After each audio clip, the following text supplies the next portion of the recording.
Latest updates के लिए हमारे चैनल हलचल इंडिया को लाइक, शेयर एंड सब्सक्राइब कीजिए एंड यस, बेल आइकन को प्रेस करना मत भूलिए।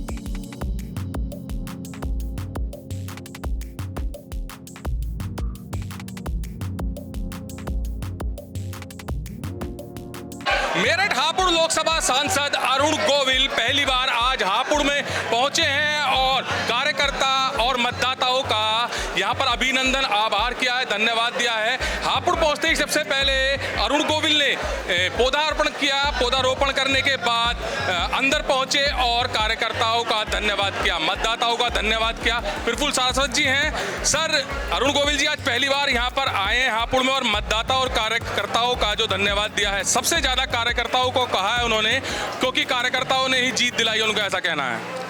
बिल्कुल सही कहा है उन्होंने। आज आदरणीय हमारे वर्तमान सांसद श्री अरुण गोविल जी हापुड़ पधारे दयाल रेजेंसी में। आप सभी के सामने उन्होंने प्रेस भी की है, मंच पर भी कार्यकर्ताओं का आभार व्यक्त किया है। उस आभार में उन्होंने एक ही बात कही, कार्यकर्ता ने जो खून पसीना बहाया है, कार्यकर्ता ने जो मेहनत की है, कार्यकर्ता ने जो अपना कर्तव्य समझकर कर्मठता के साथ मैदान में डटा रहा है, उसका कोई एहसान नहीं चुका सकता है। और आदरणीय अरुण गोविल जी की बात से मैं पूर्णतः सहमत हूँ, सभी लोग सहमत होंगे। बहुत बड़ी बात कही है कि कार्यकर्ताओं ने जो मेहनत करी है, कार्यकर्ताओं के लिए उनका एक एक खून का कतरा कार्यकर्ताओं के लिए हमेशा रहेगा। हाँ, ये उन्होंने कहा आज, और ये एक तरह से सत्य भी है कि भारतीय जनता पार्टी का कार्यकर्ता, भारतीय जनता पार्टी के जनप्रतिनिधि सदैव एक दूसरे के लिए समर्पित रहे हैं, सरकारों के लिए समर्पित, भारतीय जनता पार्टी की सरकार के लिए पूर्णतया कटिबद्ध हैं। जो आदरणीय प्रधानमंत्री जी और मुख्यमंत्री जी का आदेश होगा, जनता के लिए समर्पित हैं, जनता के लिए 24 घंटे उपलब्ध हैं। उन्होंने बिल्कुल सही बात कही, उनके खून का एक एक कतरा कार्यकर्ता के लिए हमेशा उपस्थित रहे। बिल्कुल जी, मतदाताओं ने साथ भी दिया है, कार्यकर्ताओं ने भी साथ दिया है, वोट डाली है, अच्छी वोटों से जीते हैं अरुण गोविल जी। मगर लोगों के मन में अभी एक शंका है कि जैसे राजेंद्र अग्रवाल जी एक हफ्ते में 2 से 3 दिन हापुड़ रहते थे और लोगों की समस्याओं का निस्तारण करते थे, क्या अरुण गोविल जी भी इतना समय हापुड़ के लिए दे पाएंगे? देखिए, आदरणीय सांसद जी जिस तरह से रहते थे, हमारे निवर्तमान सांसद जी श्री राजेंद्र अग्रवाल जी जिस तरह से रहते थे, उसी तरह से श्री अरुण गोविल जी रहेंगे। और मुझे ऐसा लगता है संगठन और जनप्रतिनिधि का जो सामंजस्य है, जो समन्वय है, वो जनता की सभी समस्याओं का स्वतः हल है। जब संगठन और जनप्रतिनिधि आपस में मिलकर काम करते हैं, और भारतीय जनता पार्टी की परिपाटी रही है, आपने पूर्व में भी देखा हो तो भारतीय जनता पार्टी की परिपाटी रही है कि संगठन और जनप्रतिनिधि आपस में जनता के हितों के लिए, है ना, जनता की जो भी दिक्कतें हैं, तकलीफें हैं, उनके लिए सदैव साथ रहे हैं, एक साथ काम करेंगे, साथ में काम करेंगे। और आदरणीय अरुण गोविल जी आप भी देखेंगे, मैं भी देखूंगा। असल में ऐसा होता है, एक बाजार में एक भ्रम की स्थिति बनाई जाती है ना, कुछ लोग बनाने का प्रयास करते हैं। अब जो नकारात्मक लोग हैं, जो ऐसे नहीं तो वैसे और वैसे नहीं तो ऐसे, भारतीय जनता पार्टी का नुकसान करने पर है। भारतीय जनता पार्टी का नुकसान, चाहे उन्होंने झूठा संविधान का हवाला देकर कि भाई संविधान को बदल दिया जाएगा, संविधान में ये परिवर्तन कर दिया जाएगा, ये सब कह के क्या लग रहा है कि ये संविधान की जो बात कर रहे हैं आप, संविधान और आरक्षण को लेकर ही यहाँ पर उत्तर प्रदेश में भाजपा की कम सीटें हुई हैं? आप देखिएगा, आप भी सुशील जी यही हैं, मैं भी यही हूँ, और आप बहुत बढ़िया कवरेज करते हैं, बीच जनता के बीच में जाकर करते हैं। आप देखिएगा, संविधान का अगर हित रक्षक सबसे बड़ा है तो भारतीय जनता पार्टी है। संविधान का अगर कोई हित रक्षक है तो सबसे बड़े माननीय प्रधानमंत्री नरेंद्र मोदी जी हैं। आप देखिए, जिन प्रधानमंत्री जी ने संसद के अंदर घुसते ही, सदन के अंदर घुसते ही सबसे पहले शीश नवाया हो संविधान को। भारत का संविधान हमारे लिए सब कुछ है, प्राण है वो। इस लोकतंत्र का प्राण क्या है? संविधान ही तो है। बाबा साहब द्वारा रचित जो संविधान है वही हम सब के लिए लोकतंत्र का प्राण है, और हम सब उसे अंगीकार करते हैं। ये झूठा भ्रम लोगों को बरगलाया गया, 8500 रुपये महीना मिलेंगे, कहाँ है? सब भाग गए, पार्लियामेंट में जाकर हाथ हिला रहे हैं। वो छोटी सी लाल किताब दिखा रहे हैं। आप लाल किताब ना दिखाओ, जो बाबा साहब ने संविधान रचित किया है, जो पार्लियामेंट के अंदर रखा है, उसके सामने शीश नवाया हमारे प्रधानमंत्री। खटाखट हो रही थी, 8500 रुपये प्रति माह जाएंगे, तो वो खटाखट का असर कुछ पड़ा या और पढ़ना चाहिए था? सुशील जी, मैं बहुत जिम्मेदारी से कह रहा हूँ, कागज की नाव ज्यादा दिन नहीं चलती है। अखिलेश यादव जी और राहुल गांधी जी ने जो झूठ का वातावरण बनाया, जो एक तरह से भ्रम फैलाया, क्या होगा? आज एक भ्रम तो खत्म हो गया, 8500 रुपए खटाखट तो खत्म हो गए, है ना। संविधान भी हम अगले 5 साल में देखेंगे। आदरणीय प्रधानमंत्री जी इसी तरह से पूरे भारतवर्ष की जनता की, प्रत्येक जन की सेवा करेंगे और आप देखेंगे संविधान मजबूत होगा। संविधान कमजोर नहीं हो सकता। कांग्रेस से ज्यादा संविधान को कमजोर करने वाला भारतवर्ष के अंदर कौन है? अगर इंदिरा गांधी जी को छींक आ जाती थी, इसके ऊपर बर्खास्त कर देती थी वो सरकारें।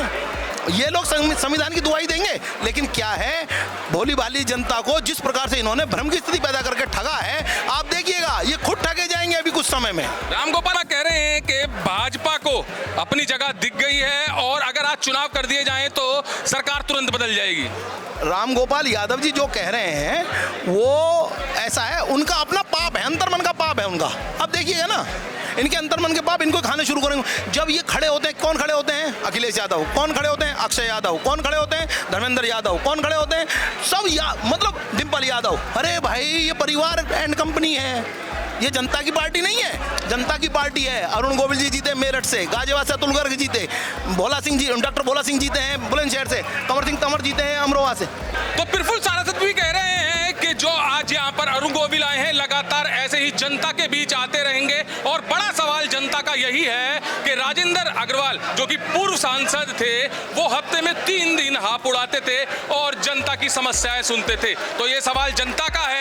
जहां पर आश्वासन अरुण गोविल ने भी दिया है, तो वहीं पर प्रफुल्ल सारस्वत की बात की जाए तो प्रफुल्ल सारस्वत ने भी यही आश्वासन दिया है कि लगातार यहां पर जनता के बीच रहेंगे अरुण गोविल, और जैसे पूर्व सांसद राजेंद्र अग्रवाल जी आते रहे हैं, ऐसे ही जनता के बीच लगातार अरुण गोविल जी भी रहेंगे। कैमरामैन जगवीर के साथ सुशील शर्मा, हलचल इंडिया। उन्होंने बेईमानी की कुछ तरह के स्लोगन्स वगैरह वहाँ बोले थे, तो उन लोगों के लिए आप क्या कहते हैं? क्या फर्क? आप सबकी बातें अगर सुनेंगे ना तो कुछ नहीं कर पाएंगे। अपना काम करते रहिए, वो वही इम्पोर्टेंट होता है। लोगों का विपक्ष होता है। विपक्ष किस लिए होता है? कुछ तो कहने के लिए होता ही होता है। कोई भी हो फिर विपक्ष, सबसे कोई फर्क नहीं पड़ना, किसी को भी नहीं पड़ना। सर एक सवाल है आपसे, जो पहले सांसद थे वो हफ्ते में एक बार आप लोगों को दिया करते हैं, क्या आप भी उन्हीं के पैटर्न पे चलेंगे? एक हफ्ते में एक दिन देखिए, मेरा पैटर्न, मेरा होगा, मैं किस तरह से काम करता हूँ वो मेरा अपना सोचता है, लेकिन ये मेरा वादा है कि मैं काम अच्छा करूँगा और बहुत जनता आपसे किस दिन रह पाएगी?